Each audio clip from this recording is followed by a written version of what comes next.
여러분 오늘도 잘 견디고 계십니까? 김명준의 뉴스파이터입니다. 어떤 남성이요, 음주 단속에 걸리자 자신은 음주운전을 한 게 아니라 차를 세우고 나서 39초 동안 차 안에서 소주 한 병을 마시고 내렸다고 주장했습니다. 그래서요, 무죄를 받았다고 하네요. 대박 사건. 또 어떤 60대 업주는 20대 아르바이트 여성을 성추행하면서 월급을 올려주겠다고 회유했다고 합니다. 또 대박 사건이죠. 오늘은 하늘이 활짝 열린 개천절인데 쑥과 마늘을 먹어야 할 인간 같지 않은 인간들이 왜 이렇게 많은 걸까요? 10월 3일 목요일 김명준의 뉴스파이터 잠시 뒤에 이 경악스러운 사건들 전해드리도록 하겠습니다.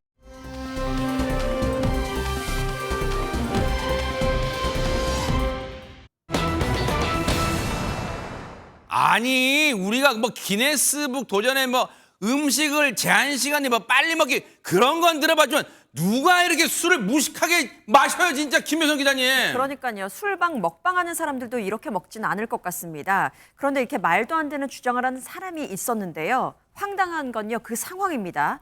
주차 후에 차 안에서 39초간 소주 한 병을 벌컥벌컥 마셨다라는 어머나? 겁니다. 작년 9월 16일 밤 11시 38분께 대구 수성구에서 벌어진 일입니다. 60대 남성이요, 2.4km를 운전해 와서 주차를 합니다. 네. 주차 후에 약 39초간 차 안에서 머물다가 밖으로 나옵니다. 그런데 목격자 진술에 따르면요. 네. 차를 주차하는 모습이 정상적이지 않았고 차에서 내리자마자 비틀비틀거리는 이상 행동을 했다라는 내용이 있었습니다. 신고를 받고 경찰이 출동을 하죠. 네. 음주 측정을 해봤더니요. 혈중 알코올 농도가 0.128%가 나왔습니다. 뭐에 만만치잖아요, 만만치. 운전면허 취소 수준이 0.08%인데 이것보다 훨씬 웃도는 수치죠. 그런데 이 남성 음주 운전을 한 게 아니라고 하네요.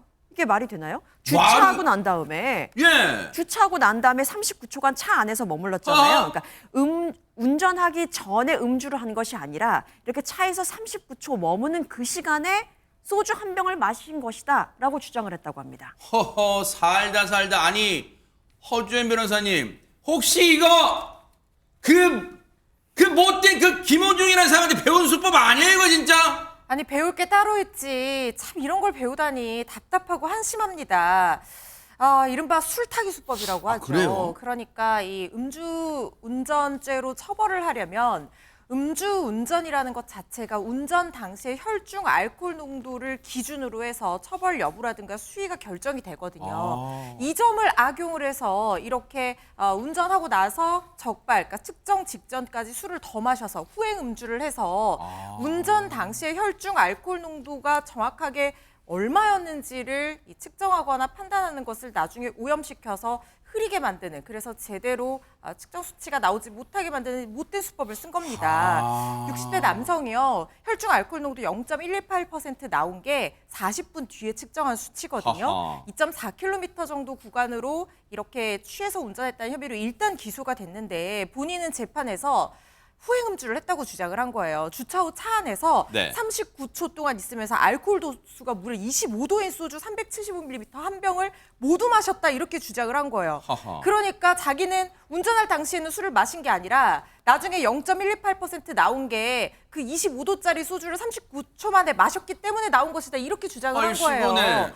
아니, 이 39도짜리 소주를 25도짜리 소주를 39초 만에 어떻게 마셨는지 너무나 황당한 변명인데, 경찰이요, 음주 측정 수치에서 피고인이 주장하는 후행 음주로 인한 혈중 알코올 농도 증가분을 빼는 방식으로 운전 당시의 혈중 알코올 농도를 추정해 보려고 애쓰긴 했습니다만은 도로교통법상 음주운전 처벌 기준인 혈중 알코올 농도 0.03% 이상인 상태에서 실제로 차를 몰았다는 것이 합리적 의심 없이 입증될 정도의 결과는 얻지 못했던 상황으로 보입니다.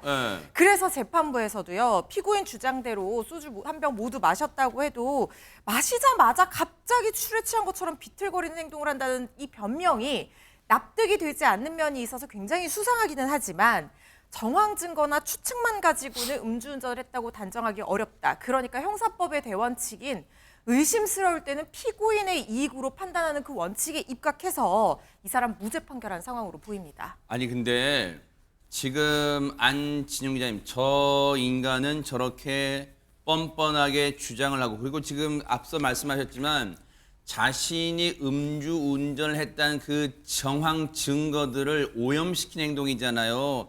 차 안에서 소주 한 병을 벌컥, 여러분 이 도수, 알코올 도수 25도를 벌컥벌컥 진짜 그렇게 먹었다면요, 그건 진짜 어처구니 짓이에요. 그거는 진짜 건강도 나쁜 행동이에요. 그런데 보세요, 안지중 기자님, 저런 뻔뻔스러운 거짓말을 경찰이 뭔가 믿기 어렵다는 걸 알면서도 뭔가 이 과학수사로 해낼 수 없던 지금 좀 그런 상황 같아요, 지금. 그래서 재판부가 일단 무죄 판결을 내렸는데 네?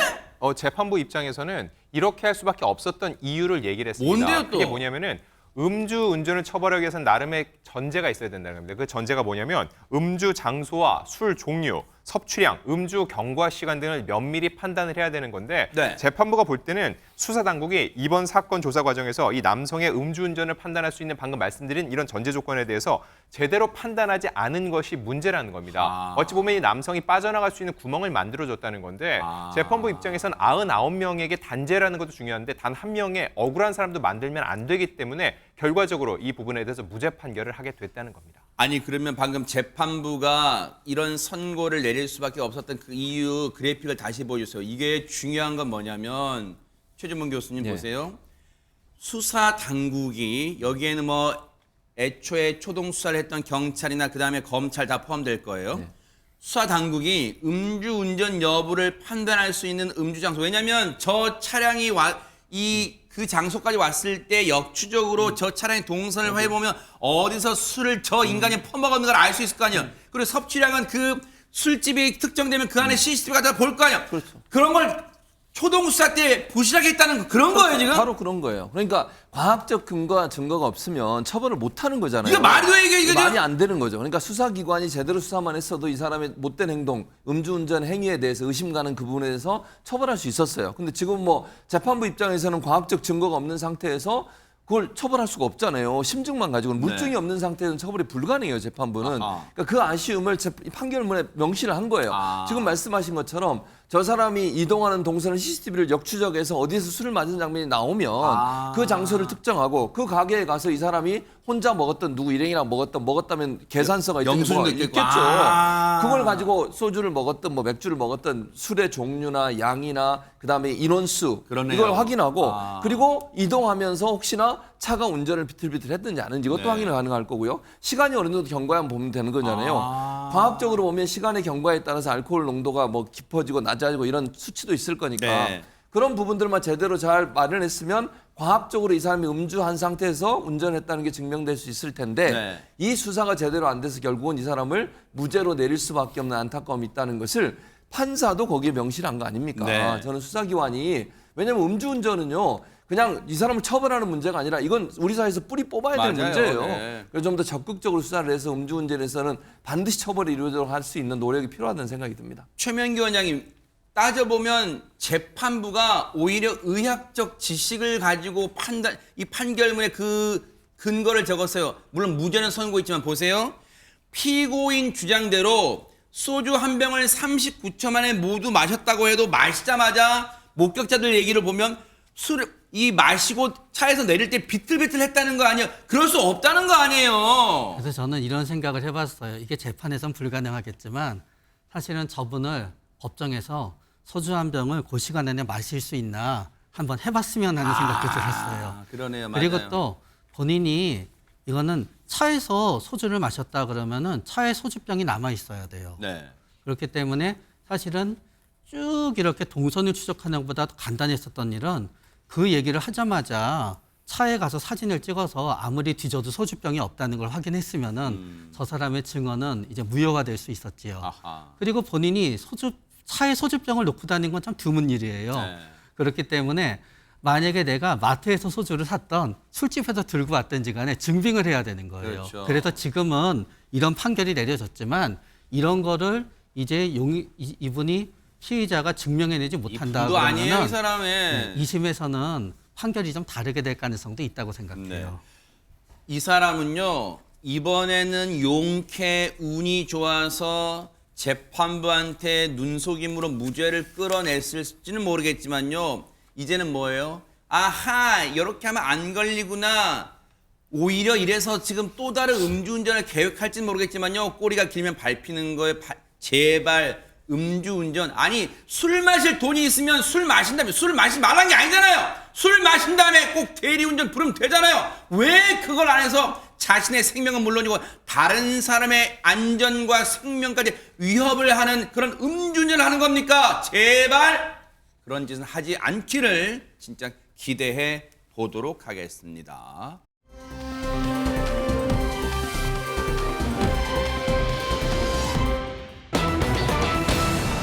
어머 세상에, 제목 보세요.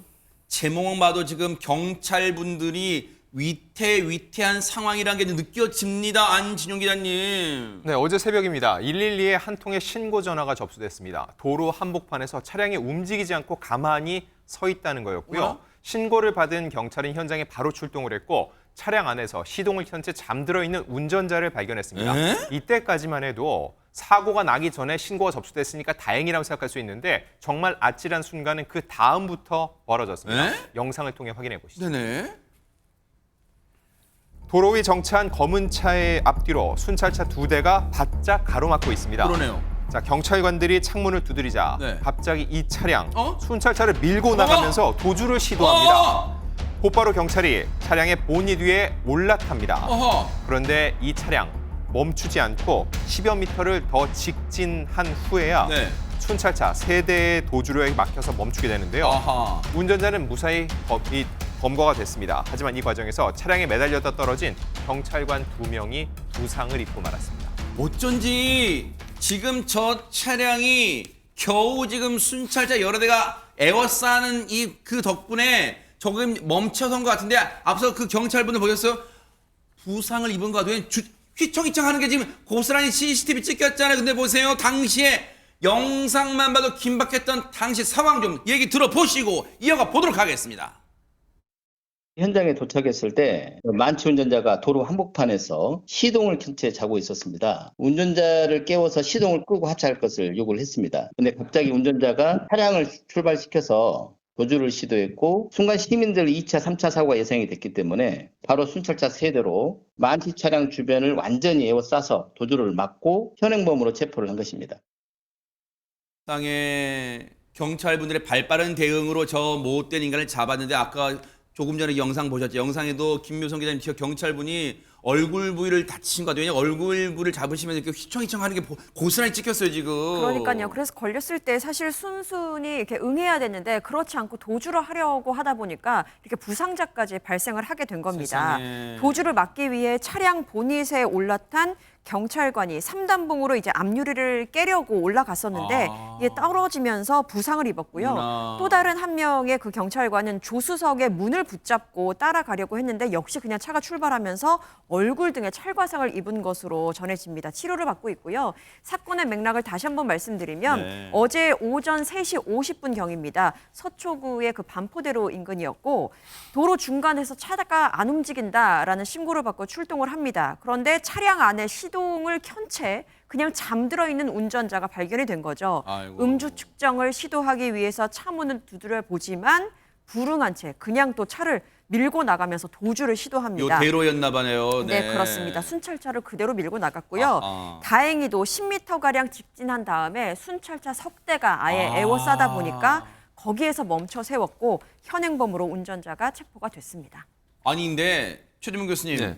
도대체가 이해가 안 가는 게 저 무슨 생각으로 왜 무슨 잘못, 왜냐하면 순찰차를 보고 현장에서 내뺀다는 건 우리가 십중팔구 뭔가 캥기는 구석이나 뭐 그런 생각 할 수 있잖아요. 그렇죠. 뭐 왜 그런 거예요? 술 먹고 그런 거죠. 만취 상태에서 하하, 운전을 한 참 거예요. 진짜, 그러니까 술이 진짜. 아까도 뭐 첫 번째 소식도 우리가 음주운전이었는데 음주운전이에요. 왜 그런 거야 지금 대한민국 아니, 진짜? 그러니까 이게 나이도 20대더라고. 20대 하하, 남성인데 참네네. 혈중 알코올 농도가 면허 취소가 0.08이거든요. 네. 이 수치보다 2배 넘게 마셨어요. 완전 만만취예요? 그러니까 얼마나 이런 퍼마신 상태에서- 겁니까 진짜? 그러니까 가다가 세워놓고 잠을 자고 있죠. 정신이 잃을 제정신이 정도로, 아니죠. 네. 그런데 그러면 저렇게 나쁜 짓을 했으면 순순히 내려서 음주 측정 받고 네. 처벌받고 이러면 되잖아요. 아하. 위험하게 경찰을 매달고 운전을 합니까? 저건 저건요, 제가 볼 때 정말 나빠도 몇 배가 나쁜 거예요. 아하, 네. 제가 이제 욕 같은 걸 하고 싶은데 할 수가 네. 없으니까. 그렇죠. 목사님이 뭐 아, 욕하시면 안 절대로 그러면 되잖아요. 안 돼요. 네. 근데 어쨌든 네. 저렇게 음주운전하면서 사회에 피해를 입히고 경찰들에게 공권력도 무력화시키고 저런 행동을 하는 사람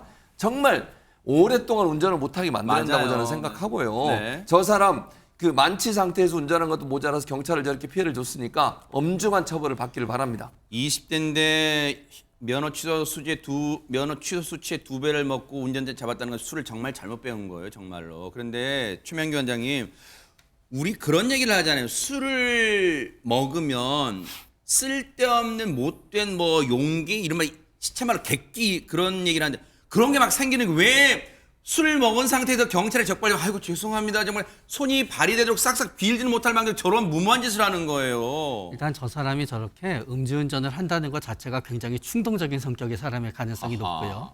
그런 다음에 술을 먹으면은 우리가 이제 굉장히 유치한 행동도 하고 아무것도 화를 내잖아요. 바꿔 말하게 되면은 어린아이처럼 되는 거예요.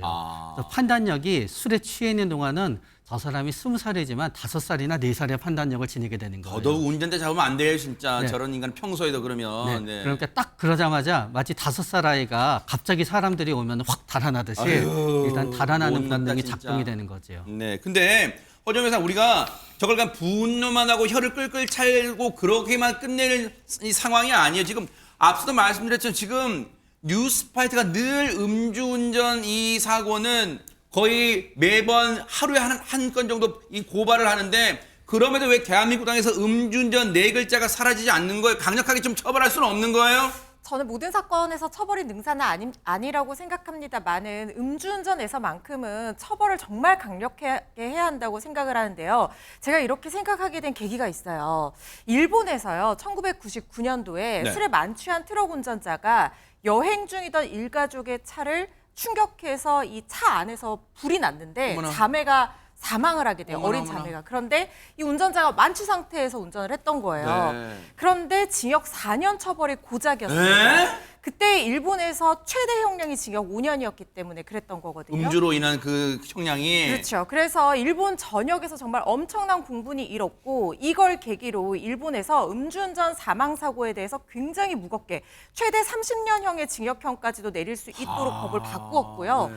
동승자라든가 방조자도 굉장히 무겁게 처벌을 하고 양형도 실제로 굉장히 무겁게 내렸어요. 그런데 그러고 나니까 매해 1000명에 이르던 음주운전 사망 사고가 700명, 400명 이렇게 훅훅 떨어지는 게 수치로 보이는 거예요. 실제로 그랬어요? 그렇습니다. 오. 그리고 2022년 기준으로 음주운전 적발 건수가 우리나라와 일본이 무려 7배가 차이가 납니다. 우리나라 13만 건인데 일본 2만 건밖에 안 되거든요. 어허. 그걸 보고 정말 음주운전 처벌 수위를 우리는 양형 기준이 있어서 사망사고 같은 경우에도 3년 이상의 유기징역형으로 규정은 하고 있지만 가중이 된다고 해도 최대 8년으로 양형 기준이 공고가 되거든요. 그래서 이런 부분 처벌이 강화돼야 된다고 저는 생각을 하고 이 20대 남성도요. 음주운전죄뿐만 아니라 이렇게 특수공무집행 방해치상 이 혐의까지 적용이 돼서 구속영장 신청을 검토를 한다고 하는데요. 무겁게 처벌해야 된다는 생각이 듭니다. 제발 진짜 음주운전은 차를 가지고 다른 사람의 흉기로 다른 사람의 생명과 안전을 위협하는 흉기예요. 음주 상태로 차를 몰면. 그런데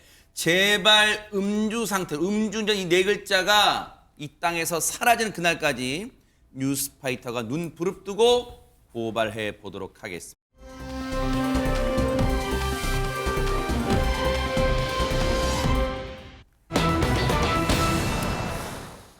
로버트 할리 씨 하면 뭐 여러분들이 익히 귀에 익은 이름일 거예요. 근데 여러분 앞서 제목 앞에 보셨지만 우리가 사실 많이 충격받았던 그 마약 사건 그 장본인이기도 했어요. 근데 지금 김묘석 기자님 이 로버트 할리 씨 얘기가 왜 갑자기 나왔을까요? 네, 로버트 할리 씨 말씀하셨던 것처럼 굉장히 뭐 유명한 유행어가 있을 정도로 활약이 대단했었습니다. 맞아요, 그랬죠. 또 한국에서는 한국으로 귀화한 연예인 1호라는 타이틀을 그래요? 얻기도 하면서 굉장히 인기가 많았었는데 말씀하신 그 필로폰 투약 혐의 때문에 활동을 중단했었죠. 지난 2019년의 일이었습니다. 네. 자택에서 투약을 했다가 이제 붙잡히게 되었고 네. 징역 1년에 집행유예 2년을 선고받은 바 있습니다. 실형은 아니었고 집행유예였군요. 네, 그렇습니다. 그래서 그 이후에 활동을 중단하게 되고 자숙에 들어갔는데 네. 벌써 5년이라는 시간이 흘렀습니다. 그래요? 로버트 할리 그 사건 이후에 당연히 인생에는 참 많은 변화가 있었다고 그랬겠죠. 합니다.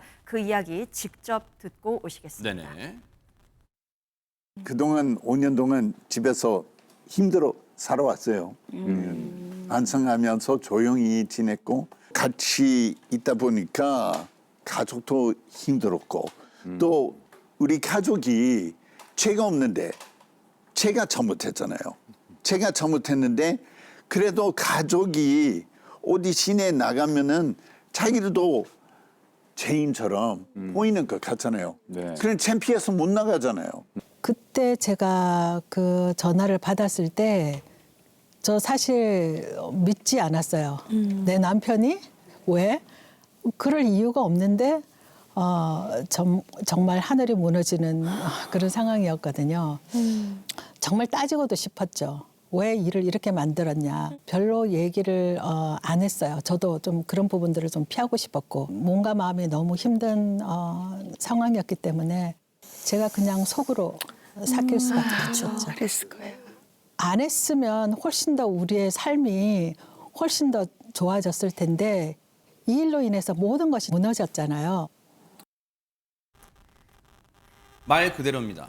지금 아내분의 얘기처럼 물론 뒤늦은 후회겠죠. 저런 마약에 즉 나쁜 저 마약에 손을 안 댔다면 이런 청천벽력 같은 그리고 집안에 이런 어떤 우환이 안 생겼겠죠. 근데 너무 때늦은 후회인데 근데 사실 안지훈 기자님 우리가 무슨 이거 로버트 할리 씨를 뭐 두둔하려고 하는 건 아닙니다만 정말 아내분을 포함해 가족분들 마음 고생이 심했을 것 같아요. 네, 이 마약 사건 이후에 할리 씨의 가족은 그야말로 풍비박산 났다고 합니다. 아내분의 얘기를 지금 들었죠. 사실 TV에 이렇게 얼굴이 드러내는 것도 쉽지 않은 결정이었을 텐데 그러겠죠. 남편이 마약만 안 했더라면 그 일로 모든 것이 무너졌다라면서 굉장히 힘겨워하고 있는 모습입니다. 네. 할리 씨는 이거에 대해서 이렇게 얘기를 하고 있죠. 본인이 저지른 잘못인데 가족들도 창피해서 밖에 나가기도 힘들 정도라고 죄인처럼 살았다고 하고요. 이 사건은 그래서 가족들 사이에서 금기어가 되었다는 거죠. 그러면 너무나 활동을 잘 해오던 할리 씨는 왜 이런 선택을 했을지 그게 굉장히 궁금해지는데 그렇죠. 아내분께서도 하늘이 무너지는 상황이었다. 왜 일을 이렇게 만들었냐 따지고 싶었다라고 얘기를 했고요. 앞서선 인터뷰에서도 그런 부분들을 또 피하고 싶었다. 마음이 너무 힘들어서 그걸 묻지 않고 싶었다는 마음도 있었지만 분명히 궁금했을 겁니다. 근데 이거에 대해서 할리 씨는 네. 아내가 왜 그랬냐 물었지만 해명하게 되면 아픔만 계속되고 해결되는 건 없다고 생각했다고 얘기를 했습니다. 하하. 할리 씨가 저지른 이건 분명한 잘못이에요. 이건 범죄예요. 잘못 정도가 아니에요. 범죄예요. 제가 분명히 말씀드리는 거 두둔하려고 하는 게 절대 아니에요. 근데 할리 씨가 저지른 범죄 그리고 그 분명한 잘못은 앞서 말씀드린 것처럼 본인은 물론이고 아내분 그리고 세 아들 아까 가족 사진 보셨죠? 세 아들까지 즉 가족의 삶을 송두리째 흔들어 놨어요. 무너뜨렸어요. 그런데 그 이후에 부부에게 생긴 또 다른 문제가 있었대요. 그 얘기 마저 들어보시고 이어가 보도록 하겠습니다. 당신이 스트레스 받지만 나도 스트레스 받아. 내 돈 없잖아. 나도 일하지는 않고. 그러니까 제이가 취직해야지. 그럼 당신은 하는 일도 없으니까 뭐 추가적인 수입도 없고 그럼 나한테 답을 줘봐. 무슨 어떻게 했으면 좋겠어? 진짜 내가 참 얘기하기 말 꺼내기 힘들지만 그 일만 없었으면 그런 영향이 꽤 크잖아. 사실 그 사건 있고 나서 제가 여러 가지의 기획사도 있었고 뭐 나오는 그런 광고도 있었고 제가 뭐 받은 돈 3배를 더 갚아줘야 됐어요. 그러니까 나간 돈이 굉장히 많았습니다. 아마 이제 저 파문으로 마약이란 범죄 때문에 그동안 나가고 있었던 광고 모델 이 비용 받은 거 아마 위약금 쪽으로 물어줬다 아마 그 얘기를 한 것 같아요. 그러다 보니까 3배면은 뭐 계약금 얼마나 받았는지 모르겠지만 엄청난 액수랄 건 생각돼요. 그러다 보니까 가사가 이 가게가 휘청휘청 했나 봐요 지금. 그렇죠. 그러니까 경제가 어려워진 거죠. 사실 가정 경제가 어려워진 건데 아내는 광주에서 외국인 학교를 운영하고 있었고요. 로버트 할리 씨는 서울에서 활동하다 보니 수도권에서 활동하다 보니까 27년째 주말 부부로 지내고 있었다고 그래요? 해요. 근데 이 사건 이후에 마약 파문 이후에 여러모로 학교 운영이 잘 안 될 수밖에 없잖아요. 소문이 퍼지다 보니까 맞아. 예, 학교에 이제 입학생도 안 들어오고 이러다 보니까 맞아, 학교 운영도 어려워지고 가정의 경제가 많이 어려워지면서 그걸로 인해 부딪히는 게 더 많아졌다는 거. 아까 우리가 두 분의 대화도 봤지만 경제가 어려워지면 부부간의 갈등이 더 생길 수밖에 저렇게 없거든요. 따로 생활하는 거예요 지금. 그런 네. 상황이죠. 이 학교를 지금 운영하고 있는 건데 이게 지금 제대로 운영이 안 되고 있고 아까 이제 로버트 할리 씨가 얘기했지만 할리 씨 같은 경우는 광고 등의 위약금으로 물어줘야 이렇게 3배가 된다고 하잖아요. 그럼 받은 돈의 3배를 물어줘야 되니까 상당히 이제 부담이 커질 수밖에 없고 그동안 모아놓은 돈도 다 그 돈으로 나갈 수밖에 없고 네. 그리고 나간 돈은 많은데 들어올 돈은 없고 이러다 보니까 어려움을 겪게 됐고 그러니까 아내는 남편이 아까 뭐 잠깐 그 얘기 나왔습니다만 지금이라도 열심히 좀 일자리 좀 구해와서 일하기를 원하는 거예요. 로버트 할리 씨가. 근데 로버트 할리 씨는 뭐라고 그러냐면 답이 없다. 내가 이 나이에 어디 가서 새로 취직할 수도 없고 어디 가서 무슨 일을 하냐.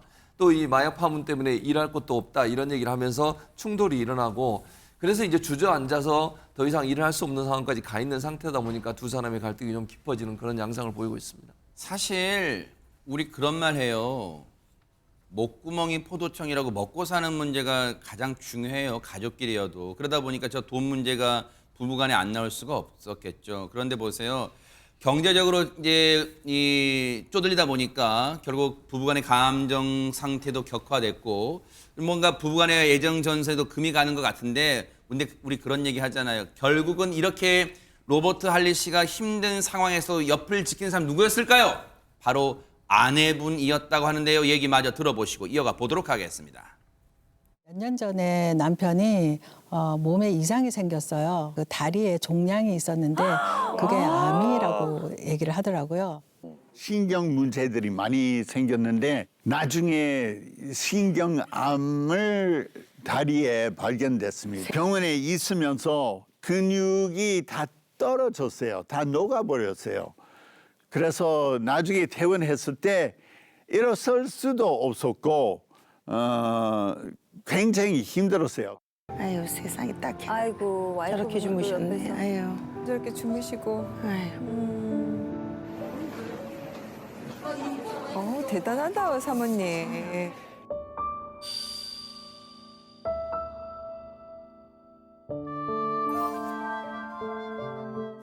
아직 치유 완전히 된 상태는 아니거든요. 그렇죠. 그래서 음식이나 이런 식단 관리를 해야 돼요, 꾸준히. 사실 로버트 할리 씨는 정말로 잘못된 선택으로 크나큰 범죄를 저질렀는데 그 와중에 저런 또 암이라는 이 선고까지 받았고 투병생활을 했는데 근데 저 영상과 사진을 보니까 허주연 변호사님 4글자가 딱 맞는 것 같아요. 지극정성이란 말이 굉장히 증명 위력을 발휘하는 저 야위였던 몸이 얼굴과 몸에 살이 점점 붙는 변화되는 모습 보니까 정말 놀랍습니다. 그렇죠. 사실 아내분이 정말 대단하다는 생각이 드는 것이 한순간에 이 잘못으로 모든 것을 잃고 나락에 빠진 상태였잖아요. 거기다가 몸까지 아프고 아픈 그 병명이 악성 말초 신경초 종양이라고 해서 이 뼈와 근육의 신경에 종양이 생기는 건데 이렇게 야위네요. 그렇습니다. 전 세계에서 이게 0.1%밖에 없는 희귀한 암이라고 해요. 그래요? 그리고 온몸의 근육이 다 녹아내리고 지금 보시는 것처럼 얼굴은 굉장히 부종으로 또 붓고 그런다고 합니다. 그래서 사실상 이 아내 입장에서는 정말 많은 생각을 하면서 이 로버트 할리 씨의 어떤 그런 변화되는 모습을 봐야 했을 거예요. 그럼에도 불구하고 끝까지 손을 놓지 않고 곁에서 간호를 하면서 지켜준 거잖아요. 왜냐하면 또 욕창 안 생기게 또 이렇게 몸도 이렇게 옆으로 눕혀줘야 돼요 또. 그럼요. 이렇게 몸이 근육이 다 빠져서 누워 있고 하면은 옆에 간병을 하는 그 사람도 엄청 힘들거든요. 그렇죠. 네. 그런데 이 아픈 로버트 할리 씨의 손을 끝까지 놓지 않고 아내분이 간호를 해서 지금은 건강을 많이 회복한 상태라고 합니다. 그리고 3년이 지나긴 했지만 퇴원 당시에 보셨던 것처럼 근육이 하나도 없이 다 빠진 상태이기 때문에 이게 또 재활 치료 같은 것들도 꾸준히 해줘야 된다고 네. 해요. 3개월에 한 번씩 병원에 추적 검사를 받으러 가기도 하고 그리고 또 식단도 굉장히 중요하다고 하거든요. 아플 때 먹었던 막 단 거 이런 것들에 길들여져서 몸에 안 좋은 음식을 자꾸 찾는다는 거예요. 지금 보시는 것처럼 아내가 정성스럽게 또 요리를 해서 건강식을 챙겨주고 이런 것들도 옆에서 다 하고 있다고 합니다. 가족이 아프게 되면 다른 가족이 얻게 되는 병이 간병이란 말이 있더라고요. 그만큼 그 간병을 지금 이 아내분이 꾸준히 해온 덕분에 지금 건강을 회복한 것 같은데 최명규 원장님 사실 아까 저희가 여러 번 누차 말씀드리지만 지금 로버트 할리 씨의 그 범죄를 요만큼 더 미화나 두둔 그런 거 그 얘기가 아니에요. 지금 저 잘못 이후에 로버트 할리 씨가 오랜만에 TV의 모습을 드러냈는데 어떻게 살아왔는가 지금 그 얘기를 하고 있는 건데 혹시 이 가정에 지금 부부 전선에도 뭔가 금이 오갈 듯 말 듯 지금 아슬아슬하잖아요. 뭔가 이 가정에 희망적인 메시지를 좀 주신다면요. 일단은 뭐 적이 보이지 않을 때는 또 다를 수 있겠지만 로버트 할리 씨의 표정이나 그런 데는 진짜 죄송하지만 아내한테 별로 고마워하는 표정이 별로 없습니다. 아하. 그리고 그렇게 되는 거는 아내가 계속 로버트 할리 씨한테 건강을 위해서 이것만 해야 된다, 이거를 하면 안 된다, 이거를 해야 된다, 이거를 하면 안 된다 하게 되다 보니까 본인의 입장에서는 오히려 자신을 위해서 노력하는 게 자신을 구속하는 것처럼 느껴질 거예요. 그래서 아내분이 저는 로버트 할리 씨가 뭔가 사람은 상대방이 고맙다, 잘못했다 얘기하지 않으면요. 그 마음이 있는지 없는지 몰라요. 네. 보통 저렇게 고맙다, 잘못했다 얘기 안 하는 분들은 뭐라 그러냐 하면은 다 마음속에 있다 그래요. 그러나 그건 아무 소용이 없어요. 표현해야죠. 표현을 해야 돼요. 네. 표현을 또 한 번 하는 거로 끝나지 않아요. 상처받은 사람들은. 그렇죠, 네. 하지 말라고 할 때까지 매일 한 3번씩 고맙다, 잘못했다 하면은 아내분도 달라지는데 그러나 로버트 할리 씨도 그거를 못하는 사정이 있을 겁니다. 왜냐하면 지금은 절망감이 사로잡혀 있기 때문에 도대체 할 능력이 없을 거예요. 그렇기 때문에 로버트 할리 씨는 저 절망에 대해서 치료받아야 됩니다. 네. 저 절망을 치료하지 않는 한 아무 일도 할 수가 없습니다. 네. 그리고 무엇보다도 이 집행유예는 받았지만요. 그걸로 끝난 게 아니에요. 정말로 앞으로 열심히 사는 모습 그리고 그 범죄에 따른 남을 위해 봉사하는 모습 그 반성의 의미로 봉사하는 모습을 보여준다면 그나마 돌아섰던 팬분들과 시청자분들의 마음이 다시금 로버트 할리 씨를 향해 손을 내밀지 않을까 감히 제언을 드려봅니다. 기대를 해보도록 하겠습니다.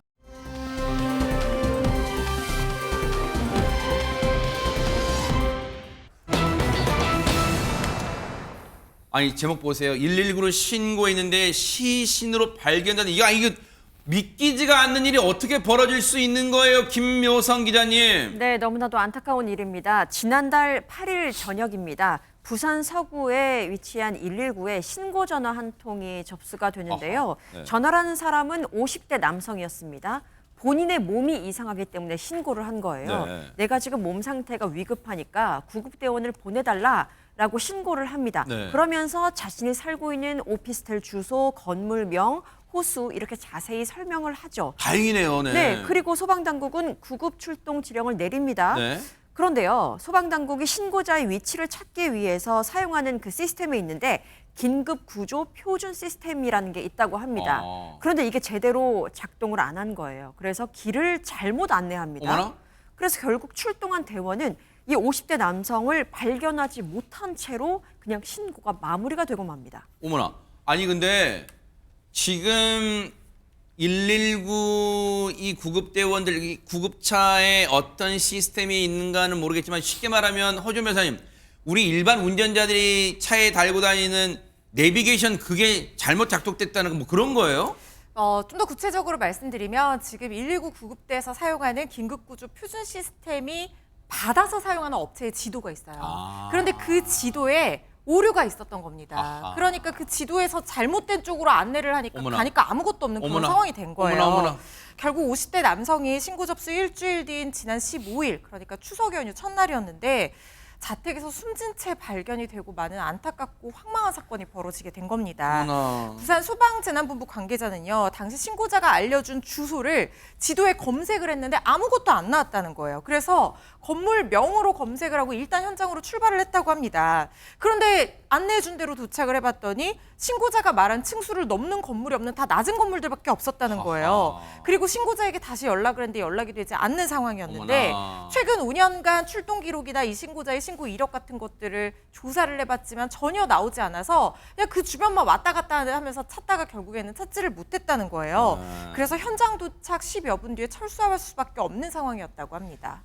지금 상황을 들어보면 안진용 기자님 물론 당시에 출동하셨던 이 구급대원분들도 나름 당시에 여러 가지 백방으로 그분 신고하신 분의 위치를 찾으려고 백방으로 노력은 해본 것 같다는 생각이 드는데 그럼에도 결과가 지금 뭔가 좀 더 주변을 찾아보거나 뭔가 기지를 발휘했거나 물론 제가 말은 쉽게 한다고 생각하실 수 있겠지만 그런 게 했으면 그런 걸 방법을 했으면 어땠을까 하는 생각이 들어요. 정말 안타까운 사건이라고 말할 수밖에 없을 것 같은데 이 지도가 알려주고 소방당국이 도착한 그 장소는 신고자의 거주지에서 약 300m 정도 꽤 거리가 있죠. 떨어진 곳이었습니다.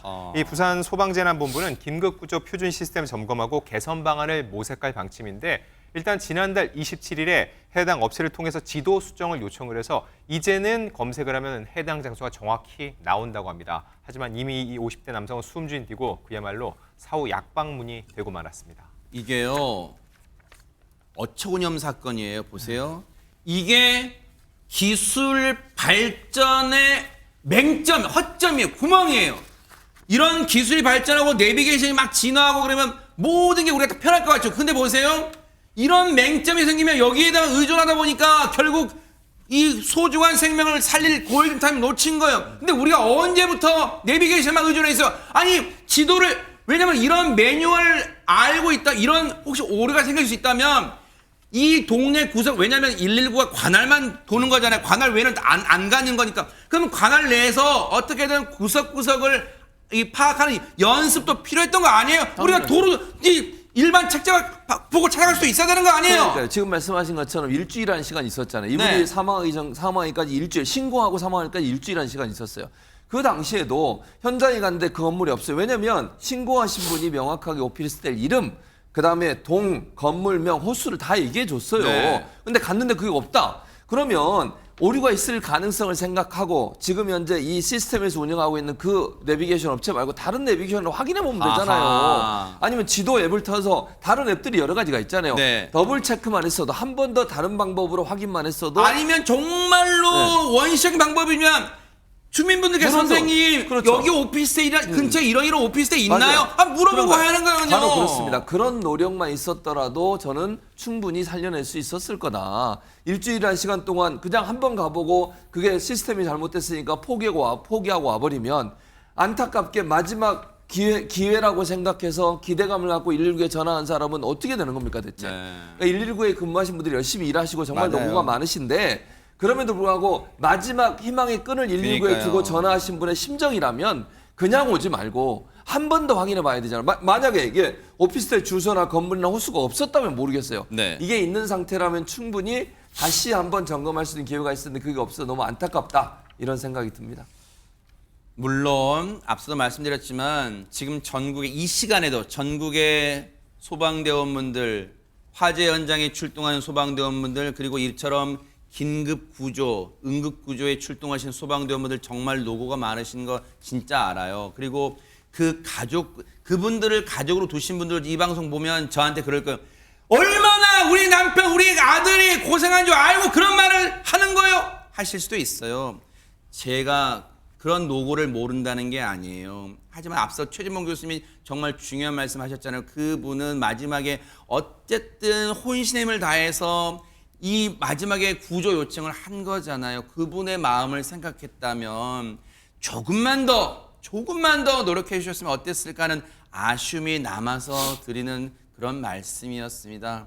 너무너무 안타깝고요. 그리고 다시는 이런 일이 발생하지 않도록 차제에 이번 일로 끝날 게 아니라 이런 시스템 오류에 대비한 뭔가 매뉴얼도 만들어야 되지 않을까 그런 생각도 해봅니다. 감히요. 자, 기운 내시기 바랍니다. 전국의 소방관분들 그래도 기운 내시기 바랍니다.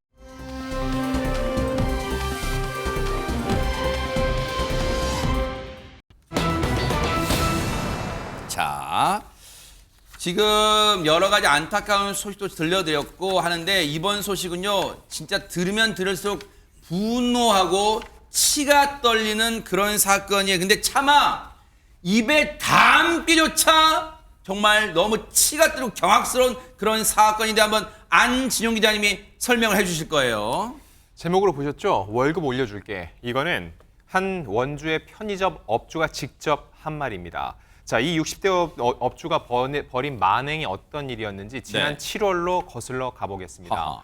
이 편의점주는요, 편의점 운영하면서 20대 아르바이트생을 쓰고 있었는데 이 20대 초반의 여성, 아르바이트를 끝내고 집에 가려고 하는데 누군가 뒤따라와서 갑자기 손을 덥석 잡았다는 거죠. 바로 그 60대 편의점 업주였습니다. 네. 본인이 집까지 데려다 준다고 하면서 마음대로 허락도 받지 않고 손을 잡았다는 거였죠. 뭐예요? 자, 그러면서 이 남성이 한 말이 보는 사람 없어. 한 번만. 예? 이런 얘기였습니다. 자, 그러자 이 아르바이트생 당연히 손을 뿌리쳤죠. 네. 그랬더니 업주는 오히려 더욱더 강하게 손을 잡으려 했고 뭐예요? 심지어는 강제로 끌어안으려 했다는 겁니다. 뭐예요, 인간? 아니, 저는 처음에 와서 물론 손을 잡은 것도 부적절하지만 손을 잡길래 오늘 너무 고생 많았다. 이거 오늘 수당에 조금 더 얹었어. 진짜 이런 말 나와도 될까 말까인데 지금 김묘성 기자 이 뭐하는 인간입니까 진짜? 지금 이 업주는요, 자신이 무엇을 잘못했는지 전혀 알지 못하고 알려고도 하지 않았던 것 같습니다. 왜냐하면 이런 악행이 계속해서 이어졌기 어머나, 때문입니다.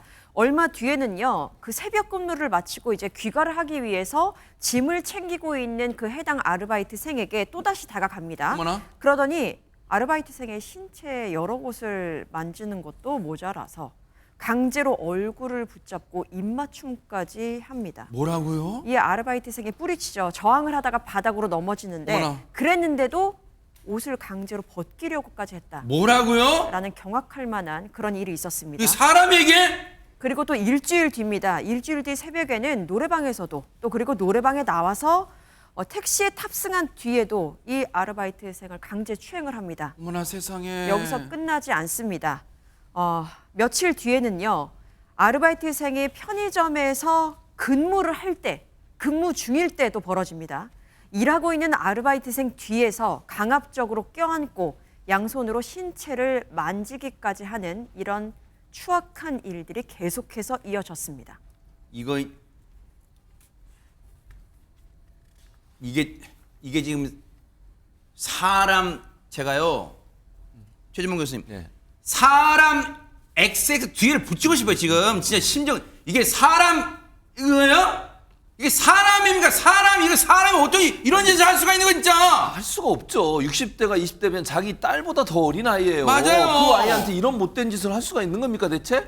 아니 자기가 편의점주라는 이유, 어쨌든 위계라고 저는 생각해요. 본인이 월급 주고 있으니까 자기 마음대로 해도 된다는 못된 얘기입니까? 인간이네 진짜. 아니 만약에 자기 딸이나 자기 뭐 손녀나 이런 사람이 딴 데가 저런 일 당한다고 하면 어떤 생각이 들겠어요? 만약에 진짜네. 저는 있을 수 없는 일을 했는데 이 사람이 그래서 이 파렴치한 편의점 점주가요. 네. 강제 추행과 유사강간 혐의로 기소가 돼 재판에 넘겨졌는데 네. 그 뒤가 더 경악스럽습니다. 왜요? 이런 일을 한 것도 경악스러운데 네. 아니 피해 아르바이트생이 경제적으로 좀 어려움을 겪고 있는 상황이었나 봐요. 그래서 네. 아르바이트도 하고 있었던 것 같은데 네.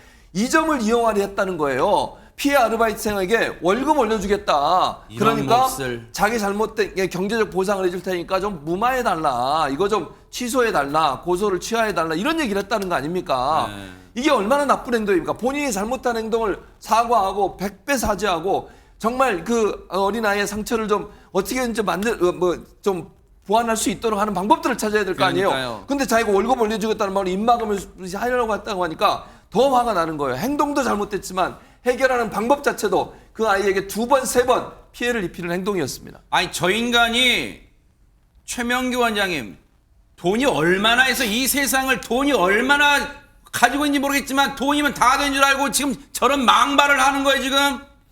이 사람은 이 아르바이트생이 얼마나 자기를 죽이고 싶을 정도로 미워할지가 전혀 본인은 단지 와닿지가 않아요. 그게 커다란 문제인 거예요. 그냥 자기가 이런 일을 했고 어쩔 수 없이 나온 거에 대해서 다시 나온 거를 보니까 나에 대해서 그렇게까지 심각하게 생각하지 않나 보다라고 계속 잘못 판단하는 거예요. 그렇기 때문에 월급 얘기를 꺼낸 것도 저는 이 사람이 진지하게 아르바이트생한테 사과를 하고 아르바이트생이 느끼는 어떤 고통에 대해서 어느 정도 줄어들 수 있는 충분한 금전적 보상을 하겠다. 네. 그거로 내 죄를 속죄하겠다 했으면 저는 금전적 보상 자체는 문제가 없다고 생각해요. 그게 1억이 됐든 2억이 됐든. 그러나 월급을 올려주겠다는 거는 그 사람이 앞으로 일하면서 자기를 계속 볼 거라고 상상한 거잖아요. 그러니까 아르바이트생의 입장에서 이게 진짜 화나는 게 이 사람을 절대로 보고 싶지 않고 엄청나게 괴로운데 월급을 올려주겠다는 계속 여기서 나와서 자기를 보면서 일을 할 거로 착각하고 있다는 거는 진짜 분노하게 만드는 거죠. 진짜 이 악마 같은 인간이요. 더러운 성욕, 이 추잡한 탐욕을 어디 이 20대 아르바이트생에게 그런 돈 몇 푼 월급을 올려주겠단 말로 이런 걸로 자신의 죄가 덮어질 거라고 생각했을까? 아, 이런 인간, 제가 매번 말씀드리지만 좀 과하다 싶어도 이런 인간 신상도 공개하고 어디 편의점인지 진짜 좀 공개하면 안 되는 거예요, 허준 변호사님? 저도 마음 같아서는 그렇게 하고 싶습니다. 그리고 이 사람이 정말 죄질이 불량하다고 생각이 드는 게요. 1심에서 징역 3년형 선고를 받았거든요. 그런데 여기에 불복해서 형이 무겁다고 항소까지 했습니다. 뭐라고요? 1심 재판부가 뭐라고 했냐면 무려 40살이나 어린 피해자예요. 딸보다 더 어립니다. 그런데 이렇게 강제로 추행하고 유사강간한 것 죄질 너무 나쁘다라고 하면서 징역 3년, 강제추행 기준으로만 해도 가중요소 3년이 최대치거든요. 양형 기준으로. 3년을 선고를 했는데 항소를 했는데 항소심에서도 당연히 받아들이지 않았습니다. 피해자로부터 용서받지도 못했고 피고인에 대한 엄벌을 탄원하고 있는 상황인데 본인이 주장하는 사정은 이미 원심에서 다 반영이 됐고 항소할 그런 어떤 이유 자체가 없다는 거예요. 그래서 원심과 똑같이 징역 3년형 선고를 하고 성폭력 치료 프로그램 40시간 이수해라. 그리고 아동 청소년 장애인 관련 기관에 5년간 취업 제한해라 했는데 이 사람 3년 동안 형을 살면서 반성하고 나왔으면 좋겠는데요. 과연 반성할 수 있을지 모르겠거든요. 진짜 모든 상황에서 처벌이 정말 능사는 아니라고 항상 생각은 하지만 이런 걸 보면 이 사람은 진짜 사회에 그러니까요. 다시 나와서 이런 죄를 저지르진 않을까 저는 그것이 우려스럽습니다. 이 20대 아르바이트생이 느꼈을 치욕 그리고 좌절감 이런 거는요 말로 어떤 돈으로도 보상 못해요. 이 앞으로 사회생활할 때 사람을 못 믿잖아요. 그리고 열심히 일하면 이 사회에서 땀 흘릴 만큼 벌 수 있다는 생각 갖는 게 아니라 내 몸 하나 이 사회가 지켜주지 못한다는 생각하면 얼마나 치가 떨리고 무섭겠습니까? 이 사회가 제발 여성들이 안전하고 생활할 수 있는 그런 사회 이 정부가 좀 만들어 주길 기대해 보도록 하겠습니다. 이 못된 인간은 이제 천벌을 받기를 기대.